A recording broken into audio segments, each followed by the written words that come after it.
Hindi na nila alam.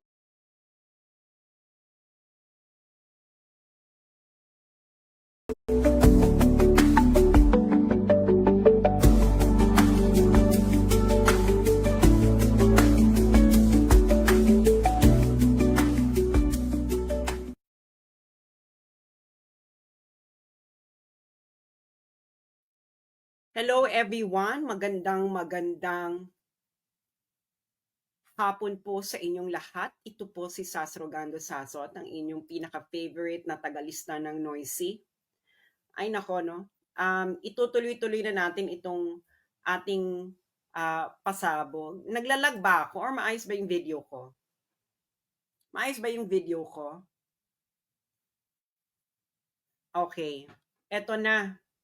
Nagkabale-balentong na, nagkabulbul na ang script ng palasyo. Hindi nila kinaya ang ating pasabog sa Article 59 ng ICC arrest proceedings. Kung ano-ano nang pinagsasabi nila. Kung ano-ano nang pinagsasabi nila. Pero bagong lahat, paki-share muna ito para malaman ng sambayan ng Pilipino, lalo na sa inyong mga kaibigang sundalo, pulis. Huwag na kayong umasa sa mga politiko. Wala na yan. Mga sundalo at pulis, i-share nyo ito at nang malaman nila kung papaano nila dinodorobo ang taong bayan, pati na ang mga pulis at sundalo. I cannot believe what this government is willing to do in order to make Filipinos stupid.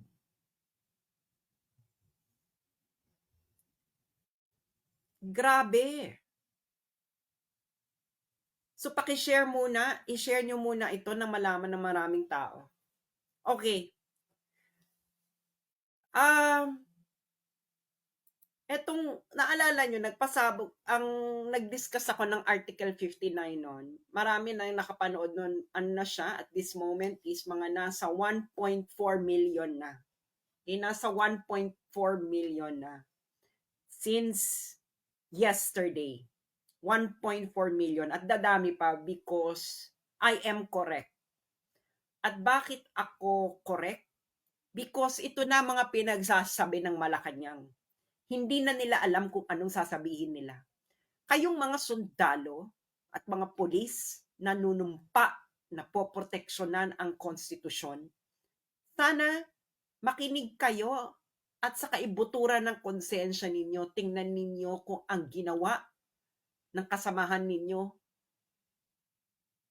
ay tama.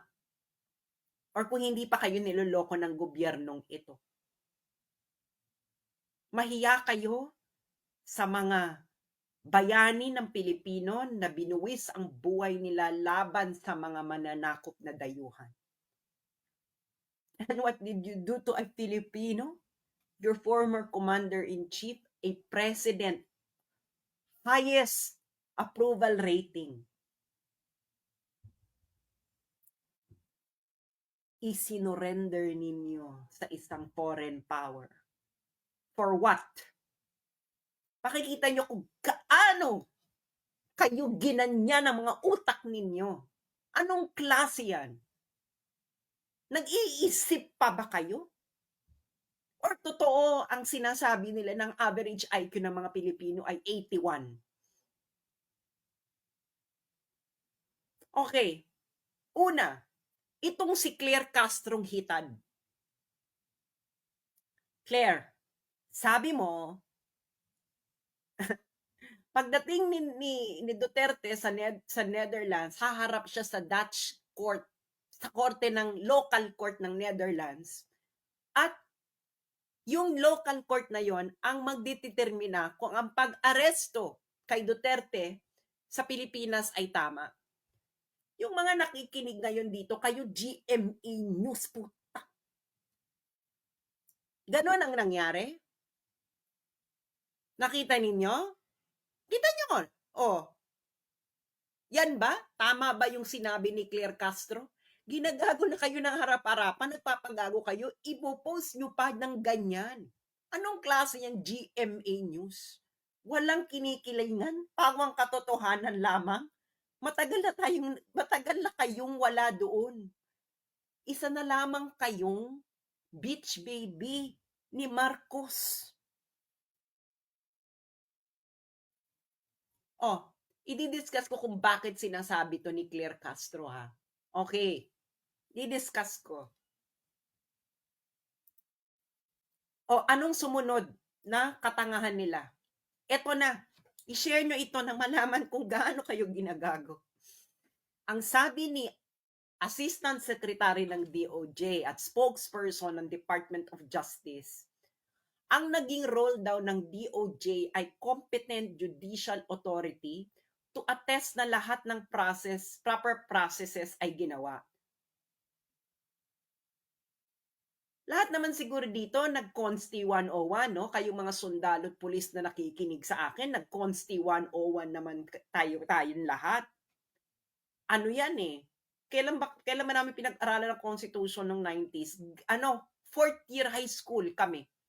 Nung 90s, pinag-aralan namin yung Constitution. Pinamemorize pa sa amin yung preamble.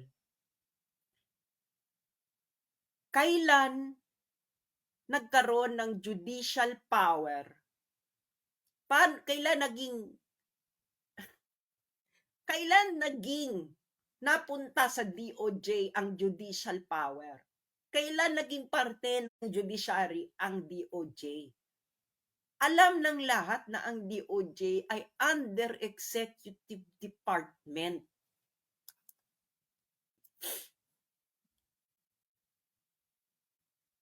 Ang inyong mandato ay administrative. Nasa executive kayo.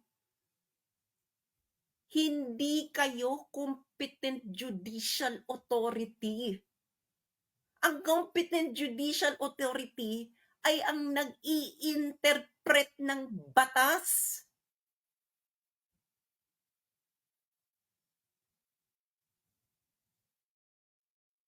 Kailan kayo binigyan ng mandato ng konstitusyon na maging judicial authority? Gwapo ka lang, Miko Clavano, pero punyeta, wag ka na sanang magkaanak. Paano to napakapasan ng pagiging abogado? Itanong nyo nga, what kind of bar exam did this attorney took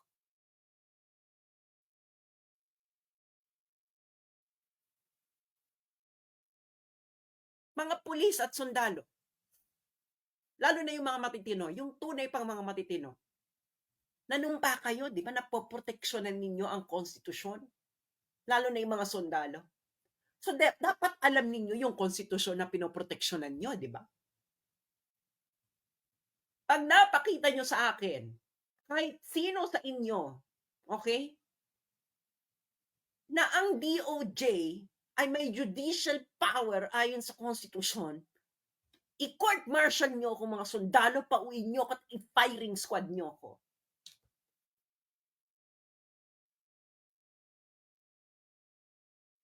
Sino ngayon ang nanloloko ng taong bayan, mga sundalo at pulis?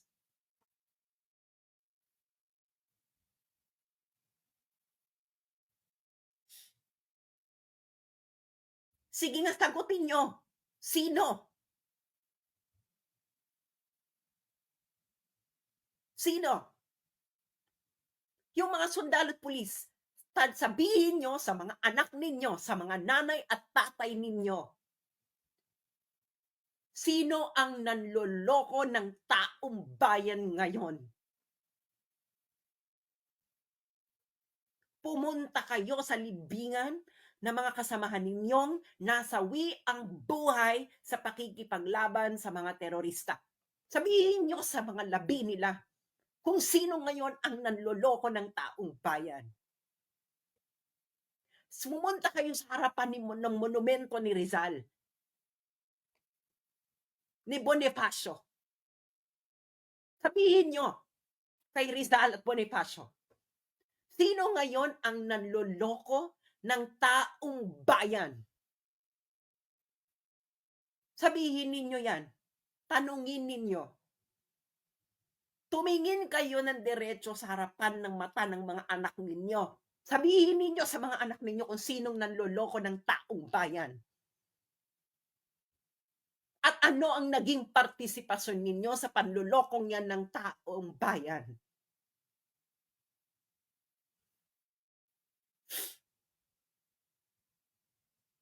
You are following orders? You are following orders of people who don't know the law?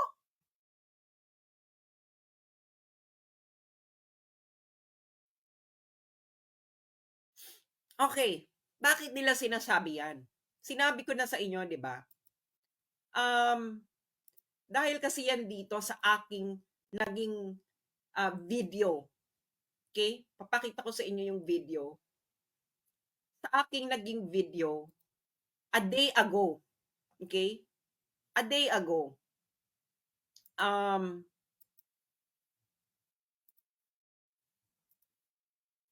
Okay, ito yan. So makikita nyo, a day ago, sabi ko kasi, Philippine arrest of Duterte violated ICC's arrest proceedings. Okay? 1.5 million na ang viewers. A day ago lang ito. So, ibig sabihin, marami talaga itong nanonood because I am correct. 100% correct. Bakit? Nagkakaiba-iba, nagkabulbuhula sila ng script. Bakit? Ito kasi yan, mga friends. Okay? Sa ICC, merong arrest proceedings kung paano ka mag-aaresto. Okay.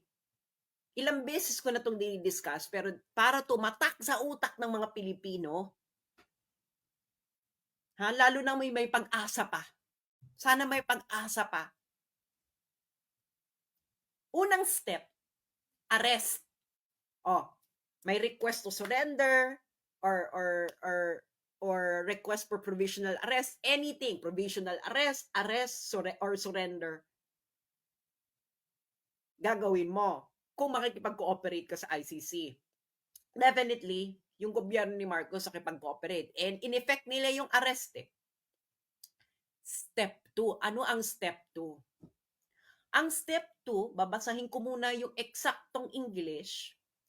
A person arrested shall be brought promptly before the competent judicial authority in the custodial state which shall determine, in accordance with the law of that state, that the warrant applies to that person, the person has been arrested in accordance with the proper process, and the person's rights have been respected.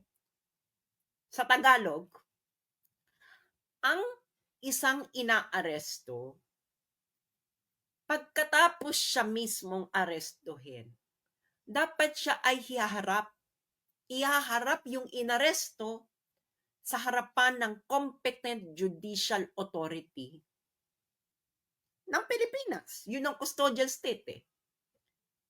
At yung competent judicial authority na yon ang magdidetermina in accordance with the law of that state, in accordance sa batas ng Pilipinas, na ang warrant ay nag-a-apply dun sa inaresto dito kay Duterte, na ang proseso ng pag-aresto ay tama at ang karapatan ng inaresto ay nirespeto. Mga abogado at din, alam ninyo ang statutory construction ng Article 59.2. Ikaw spokesperson kang DOJ ka, nakapasa ka ba ng statutory construction sa kung saan ka mang law school nag-aral? Shall. Ibig sabihin, dapat sa harapan ng competent judicial authority. Sino ang competent judicial authority ayon sa konstitusyon ng Pilipinas? Magsalita kayo mga sundalo at pulis. DOJ ba?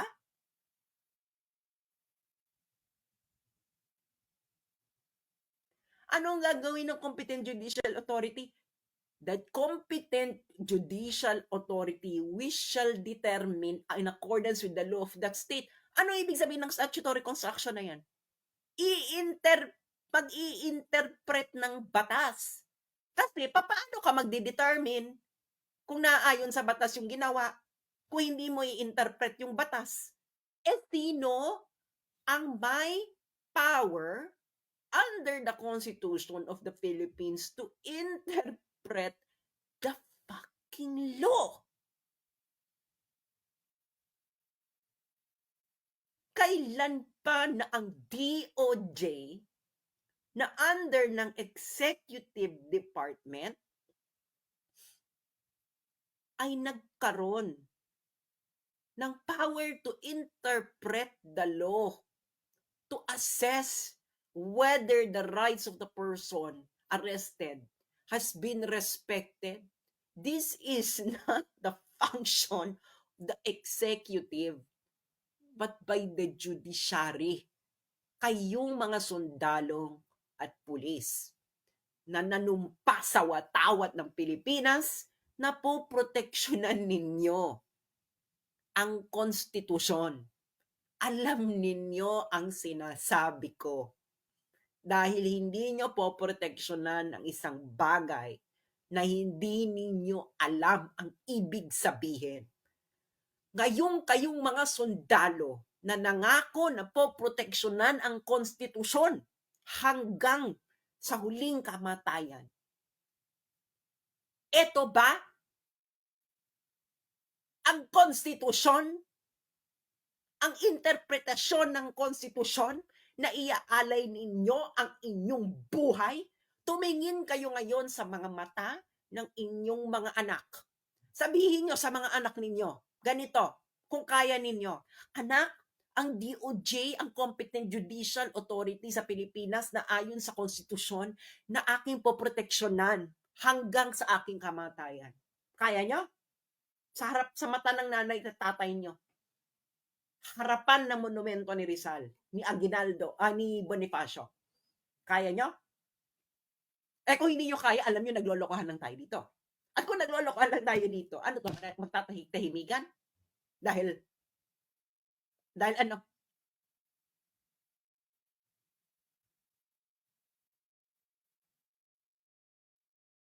Nakita nyo na? Nakita nyo na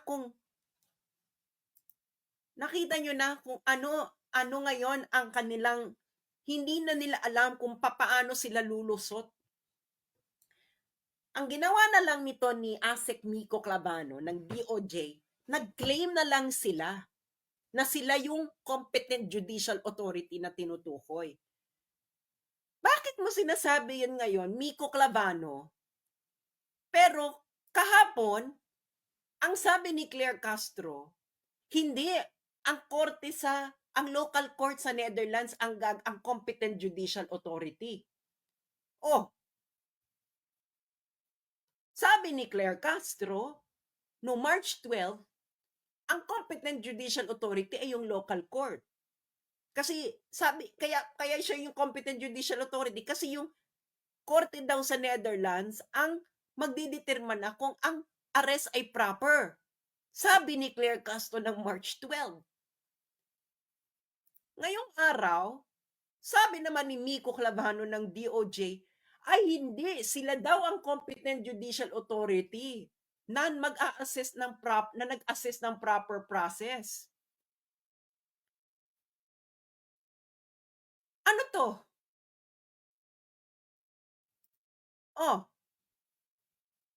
Claire Castro, Dutch court ang mag-a-assess ng arrest proper. Si Miko Clavano nag-claim hindi, sila daw ang nag-assess ng may proper process. Sino ba talaga? May mag-a-assess pa lang or na-assess nyo? Of course, paano kayo mag-a-access? Hindi kayo ang competent judicial authority na tinutukoy sa Article 59 ng arrest proceedings ng ICC. It is a real court.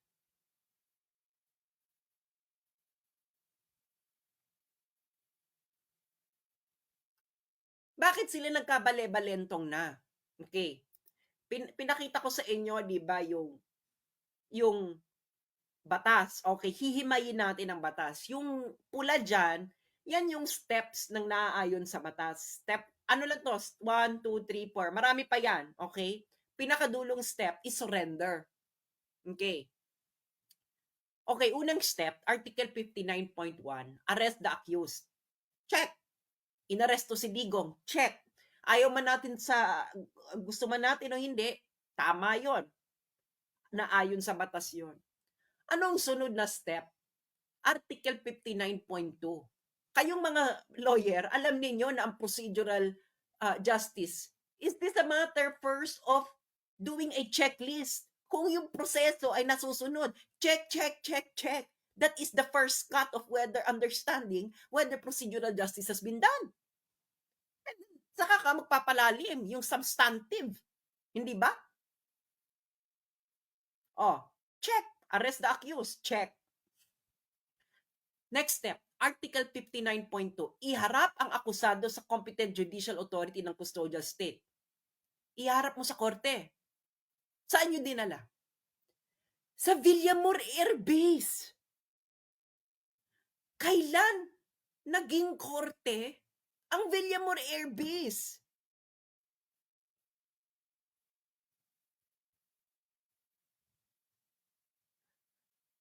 Isipin nyo nga, kailan naging korte ang Villamor Air Base? Kayong mga sundalo, tumingin kayo sa mga mata ng mga anak ninyo. Kung kaya nyo, sabihin nyo sa kanila, anak, ang Villamor Air Base ang venue ng competent judicial authority. Kaya nyo? Kaya nyo gawin? Kung hindi nyo kayang gawin, naggagaguhan na, di ba? Next step, hinarap mo yung akusado. Next step, Article 59.2. Ang competent judicial authority susuriin ang warrant, process at kung nirespeto ba ang karapatan ng accused. Hindi mo na nga hinarap sa judicial authority. Hindi mo hinarap sa korte, hindi mo pinresenta sa korte.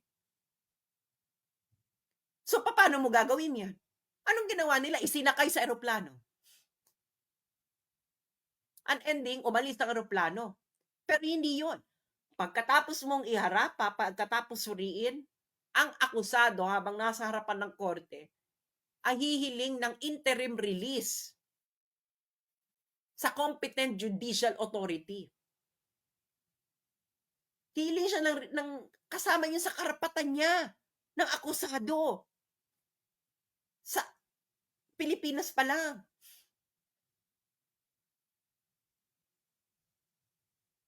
So, Article 59.1 lang kayo. Inaresto nyo at inilipad. Ito ng mga sundalo na nandun at pulis, akala nila tama ang proseso. O niloko kayo. O, hindi ba ako tama? Kasi kung hindi ako tama, bakit ngayon kayo naggaganito-ganito? 'Di ba? 1.5 million na ang nanood eh. Oh, hindi ba? Dahil hindi nyo kinakaya. Dahil namumulat na unti-unti ang mga Pilipino. Ang kailangan na lang mga mamulat, ang mga niloko ninyong sundalo at pulis. Kung ayaw nila mamulat, okay lang. Meron pa namang second and third generation or fourth generation ng Pilipino. Baka doon pa mamulat na ang mga Pilipino. Lalo na yung mga dapat mamulat sa gobyerno. Ano yan?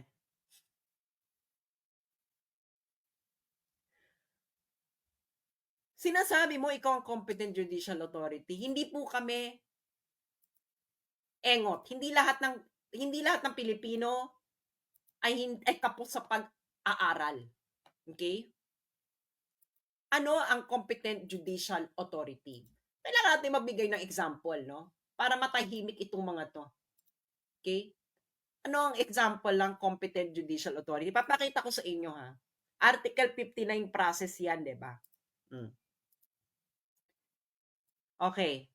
So this is part of Article 59 process. Okay. Kasi pag hinarap mo sa korte at humiling yung akusado ng interim release, yung korte makikipag-ugnayan sa ICC, okay? Pagtatanungan sila, okay? Mag-aas ng opinion yung korte sa ICC. Kaya ito, makikita mo diyan, recommendations to, hindi ko na babanggitin yung French name, pero it's the Brussels Court of Appeal. Pursuant to Article 59 of the Rome Statute. Sino dito yung involved? Si Bemba. Okay? I think ng Central African Republic. Si Bemba, si Jean-Pierre Bemba Gombo. Si Gombo kasi hinuli yan sa Belgium habang may warrant, may pending warrant of arrest ang ICC. Okay. So anong ginawa ng Belgium? Hinarap of course sa competent judicial authority. At ang next step nun, si Bemba ay humiling ng interim release sa korte ng Belgium. Yung korte ng Belgium, parte ng procedure ng Article 59 ay nakipag-communicate sa ICC. Okay, kaya nga yan, ito na yung decision ng ICC, hindi to decision ng ICC, this is just their opinion about the interim release request. Okay. Ito ang procedure. Ngayon, kung ikaw DOJ, magki-claim ka na ikaw yung competent judicial authority na sinasabi diyan sa Article 59, bakit dito sa Belgium, hindi ang Ministry of Justice nila ang nagki-claim na sila ang competent judicial authority? Alam mo, may sagot ako diyan kung bakit. Dahil ang Belgium, mas mataas ang average IQ. Una. At ikalawa, less corrupt sila kaysa sa inyo. Ikatlo, maganda ang reading comprehension nila. At siguro, yung pag-aaral nila sa law school, yung statutory construction doon, higit na mas mahusay ang pagtuturo kaysa sa law school na kung saan itong Miko Clavano na ito, na spokesperson ng DOJ, ay nag-aral. Saan ba ito nag-aral na law school? Yung mga retired judges na nakikinig sa akin, mananahimik na lang kayo. This is usurpation of power. Hindi ba? Bakit mo ni-usurp ang judicial power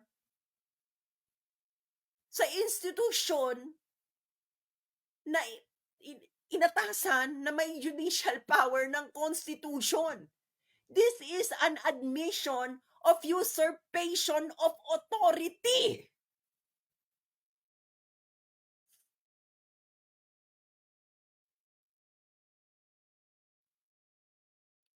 Magbubulag-bulagan pa rin tayo?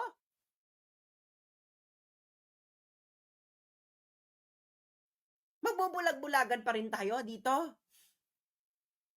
Mga sundalo at pulis, kayo na lang ang ganyan ng mata,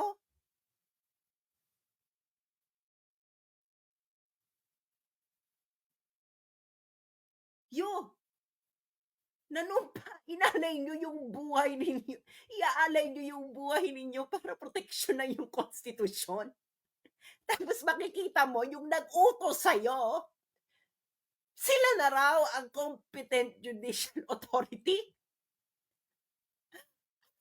Ting buhay meron kayong iaalay ninyo ang buhay ninyo sa konstitusyon na binababoy na ng harap-harapan? Ha? Sige nga, humarap kayo sa, tingnan nyo yung mga mata ng mga anak ninyo. Sabihin nyo kung hindi ito pambababoy ng konstitusyon ng Pilipinas.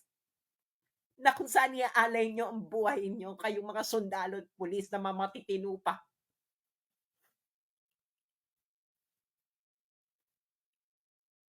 Ha?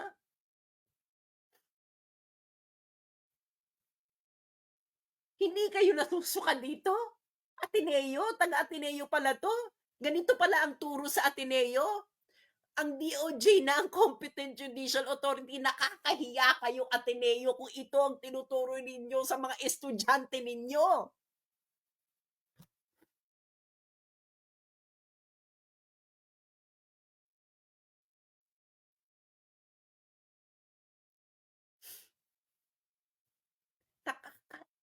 Nakakasuka.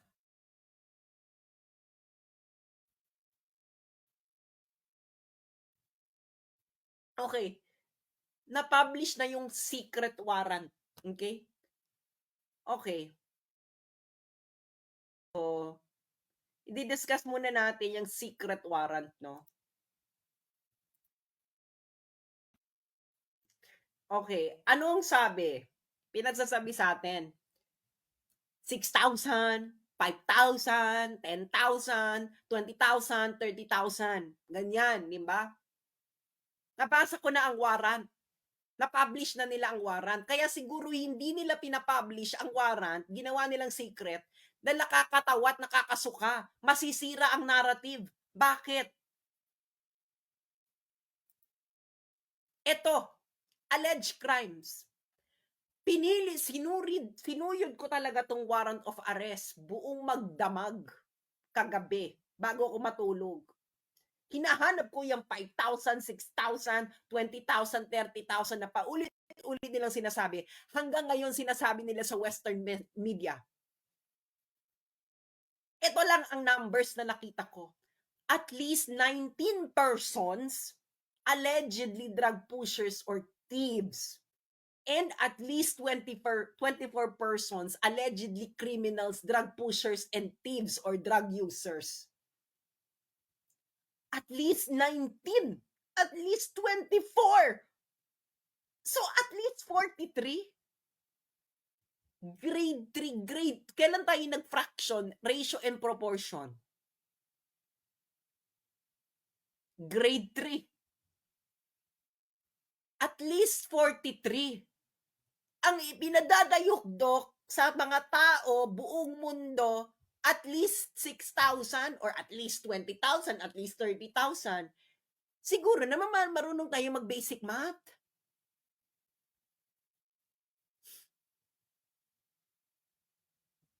Hindi ba?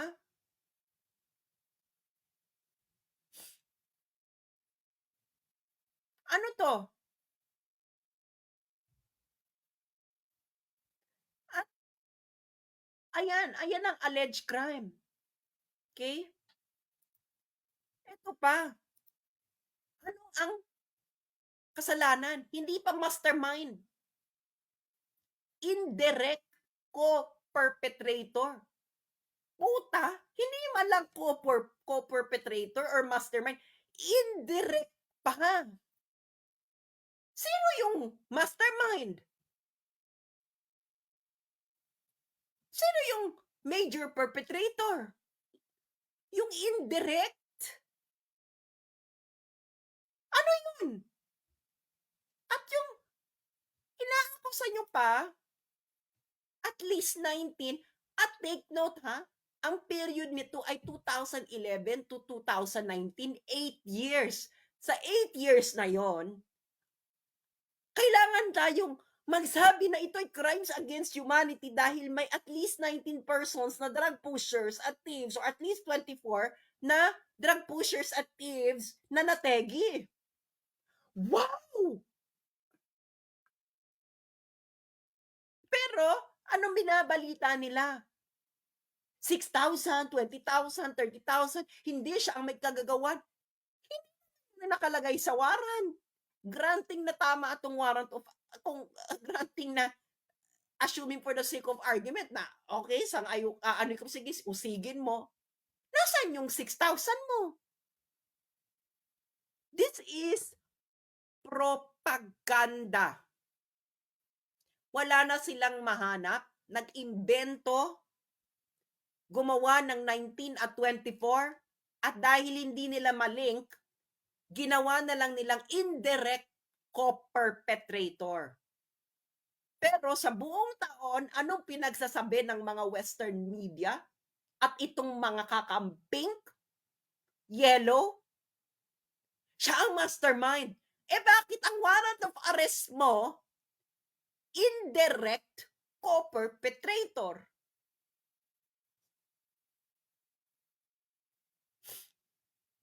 Ano?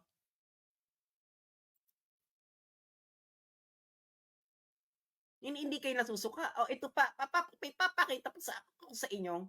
Sobrang nakakatawa, no? Binasa ko yung warrant. Diyos mio. this is an international institution na ipapaalala ko lang sa inyo, international institution funded by so many states na sila na yung parang pinakabonggang bonggang institusyon sa buong mundo dahil international. Tingnan niyo tong paragraph 17, okay? First sentence, when Mr. Duterte first became the mayor of Davao City in 1998, he established the Lambada Boys, which acted as a death squad composed of police officers and non-police hitmen with a mission to kill criminals. In the early 1990s, the Lambada Boys were renamed Davao Death Squad. Wait a minute. Wala bang pera ito na mag-proofread? Sabihin nyo nga sa akin, ganito kakaslapi? International, ganito kakaslapi? Sabi mo, binuo ang Lambada Boys ng 1998, nung unang naging mayor ng Davao City, si Duterte. Tapos, ang next sentence mo, early 90s, Lambada Boys were renamed Davao Death Squad. 1998, binuo yung Lambada Boys according to your warrant. Pero early 1990s, ni-rename na Davao Death Squad. Siguro naman, hindi naman tayo tanga ng 1998 ay hindi early 90s. Patapos na nga ang 90s ng 1998 eh. Ano? Kayo mga pulis, mga sundalo, hindi ito gagawan?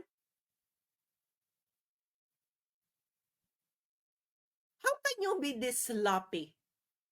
You are an international institution funded not just by one state, okay, but by an assembly of states.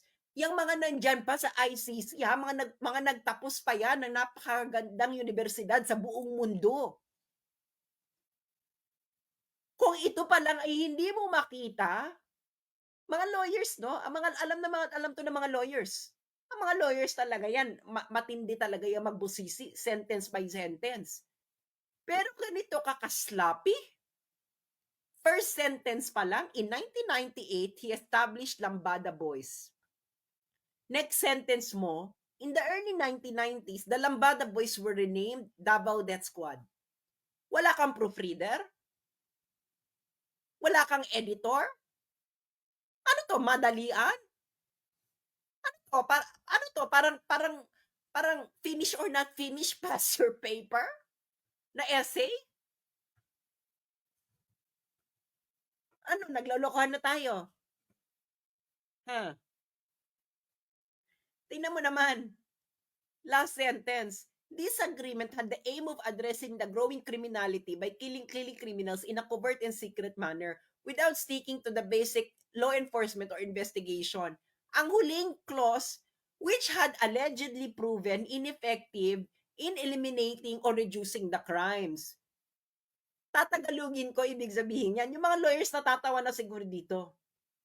Ibig mong sabihin, alleged lang na yung ginawa na pag-eliminate ng criminals ay ineffective. So ano pala yung totoo? So possibly, ang totoo, effective. Nagigets yun na how sloppy this is? Ha? You surrender.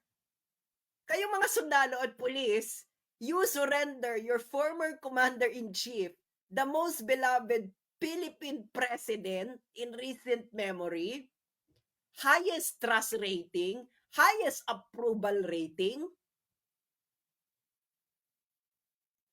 to be tried by a foreign power? Who is this sloppy? In writing a warrant of arrest? Eh baka totoo ang chismis na ang mga Pilipino ang average IQ ay 81.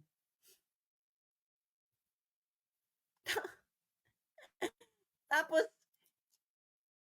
indirect co-perpetrator ang accusation. Indirect. Hindi malang, okay, siya ay ang main brain, ang mastermind. Hindi man lang ganon. Hindi man lang co-perpetrator, yung talagang partner ng mastermind. Indirect.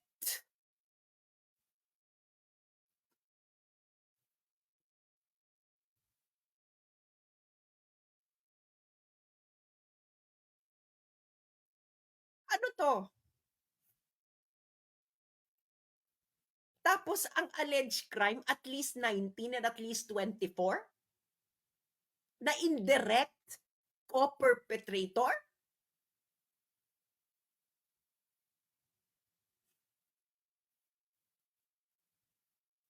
At ang period niya yan, 8 years na yan. 8 years, 2011 to 2019. Eh, mas marami pang napatay diyan si Ampatu yung sa mas marami pa diyan yung dun sa Ampatuan Massacre. Kinaya naman ng korte natin. Isang araw lang yun, Ampatuan Massacre. Eh, ito 8 years.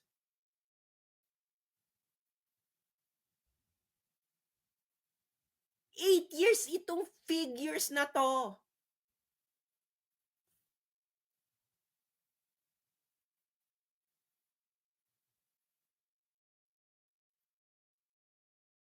Ano,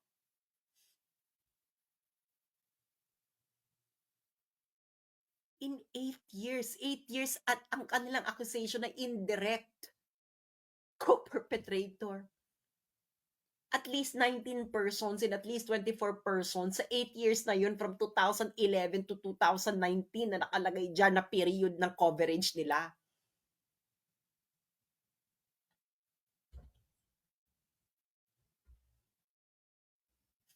Okay, ako talaga gusto kong i-address 'tong mga sundalo, 'no, 8 years.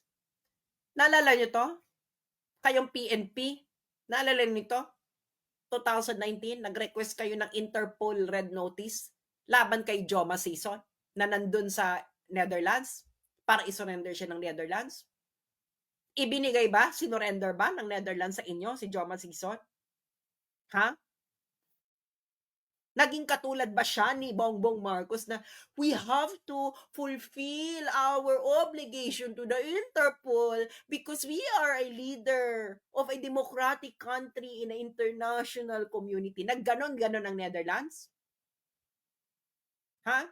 Ano yung gusto ano yung gusto niyo siyang dahilan kung gusto niyo siyang balikin ng Netherlands sa Pilipinas? Ang involvement niya sa Inupakan Massacre sa Leyte. Okay. Yung mga sundalo nakikinig dito, alam nila to. Pero I will remind you, baka nagkaroon na kayo ng amnesia. 'Di ba? Pero sana matitino pa kayo. Nasa tama pa kayong pag-iisip. Okay. Ano ngayon yung Inupakan Massacre? Okay. Ang ipipresent din natin dyan, okay, ay galing mismo sa mga sundalo. Okay? Siyempre dapat, di ba? Oh, ito'y galing to sa page ng 802nd Infantry Brigade, Philippine Army, August 24, 2021. Ayan, sinabi nila, never again. Noong August 2006 daw, nakakita daw sila ng mass grave site sa Inupakan, Leyte, about 370 meters above sea level. Yung grave sites ay mga survivors ng Communist Party of the Philippines at ito yung mga pinurged ng CPP-NPA. Okay? Nakakita sila ng 67 skeletal remains and 300 remains ng tao dun sa gravesite. So in total, 367. Ano? Mga sundalo? Di ba gusto nyo na pabalikin ng Netherlands si Joma, pinabalik? Oh, sino ngayon yung mga attorney Conti na nagbibida-bida? Ano ba siya? Di ba member siya ng Makabayan Block? Naging kasangkapan ang mga sundalo at pulis ng CPP-NPA sa panahon ni Bongbong Marcos. Nakakahiya kayo. You have been played like a fool by the people who you've been trying to eliminate in Philippine society for decades na karamihan sa mga kasamahan ninyo ay nasawi. Anong ginawa? Nagsama-sama kayo, no? Na isurrender sa foreign power ang dati ninyong commander-in-chief na kung saan pinakamamahal ng taong bayan.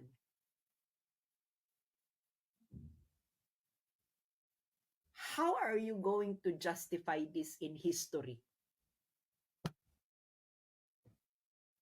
Siguro ngayon pwede nyo ma-justify na you're just following orders. But do you really think that history will judge you well? Nasasabihin mo lang na you were following orders? Ano? Kaya, ito Ateneo, linawin niyo to. Ito bang tinuro ninyo sa estudyante ninyo dyan? Ang DOJ ay competent judicial authority.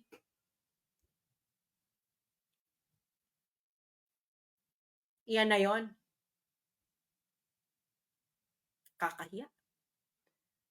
Kung hindi pa kayo mamulat, masasabi ko na lang, may second, third, and fourth, and fifth generation pa naman ng mga Pilipino na baka sakasakali sila ang mamulat. Pero iisa lang sasabihin ko sa inyo ngayon. Sa susunod na mga henerasyon na iyon, ano sa tingin ninyo ang sasabihin nila pag makita nila ang pinaggagawa ninyo? Ang sasabihin ba nila ay magpapasalamat ba sila dahil ang kanilang mga ninuno ay hindi natutulog sa panahon na yon? Or gusto ninyong sabihin ng susunod na henerasyon ng mga Pilipino ay salamat, ang aking mga ninuno ay mulat. Ano? Ito ng ito talaga. Ito talaga. Kayong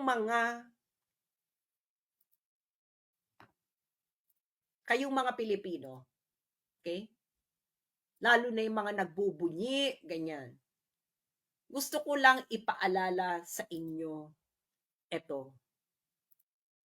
Okay?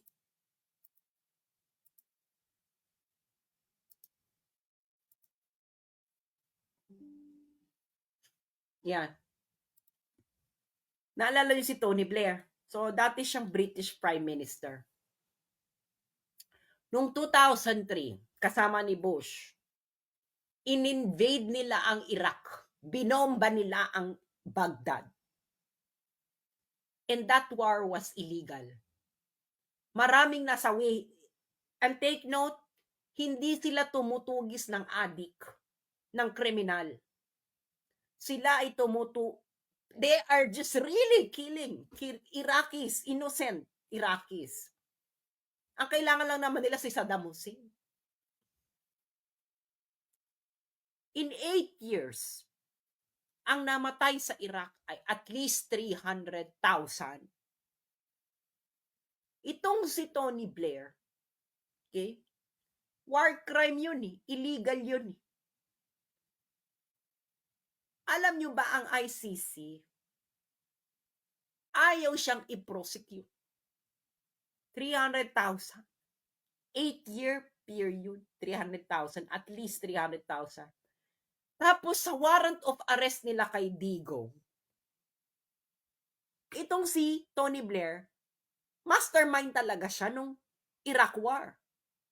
Mastermind siya. Nandun sa report eh. Siya talaga ang directly responsible. Dito sa warrant of arrest ni Duterte, na isang Asian, hindi puti, hindi galing ng Western country, ang accusation ay indirect co-conspirator. At ilan? In an 8-year period, at least 19 and at least 24.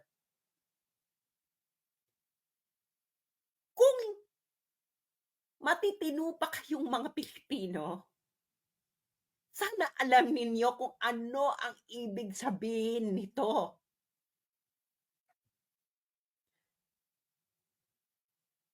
Kung hindi nyo alam ang ibig sabihin nito, mahiya kayo sa pagiging Pilipino ninyo at sa pinaglaban ng mga bayaning namatay sa pakikipaglaban sa mga dayuhan.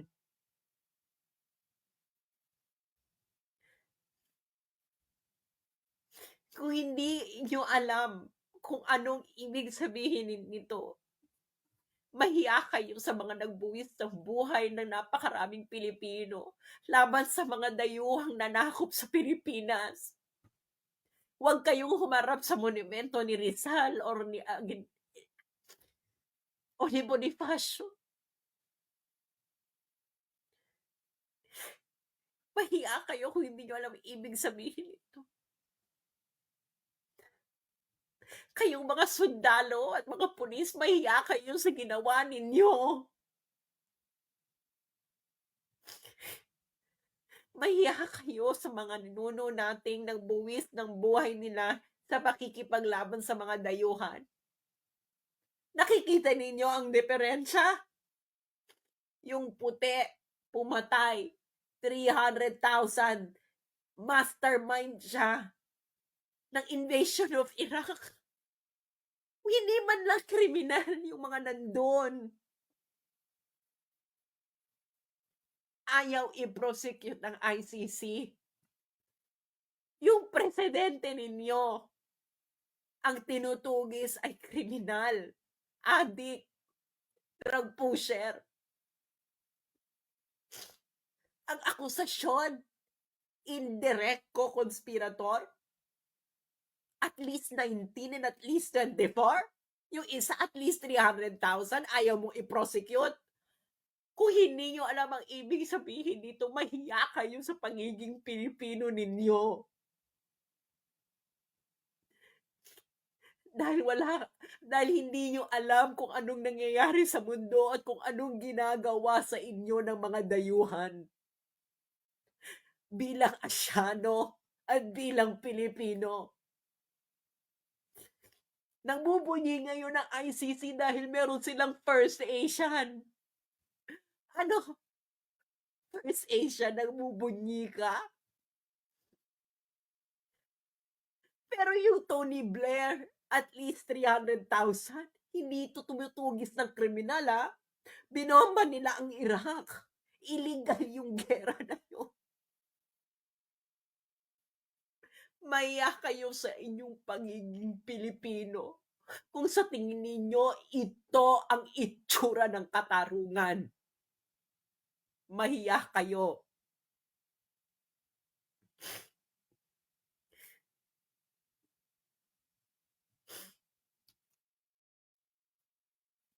Kayong mga sundalo't Pilipino, mahiya kayo sa mga pagiging Pilipino ninyo, hindi kayo Pilipino.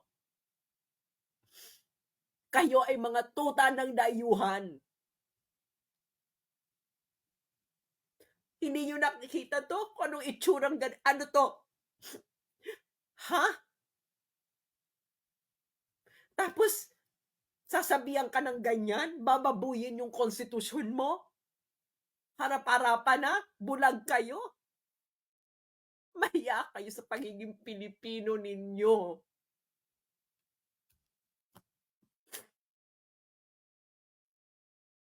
Sige nga, ipaliwanag nyo nga yan.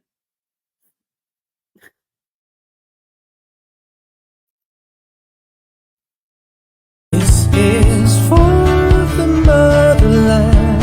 I am for the motherland and always be for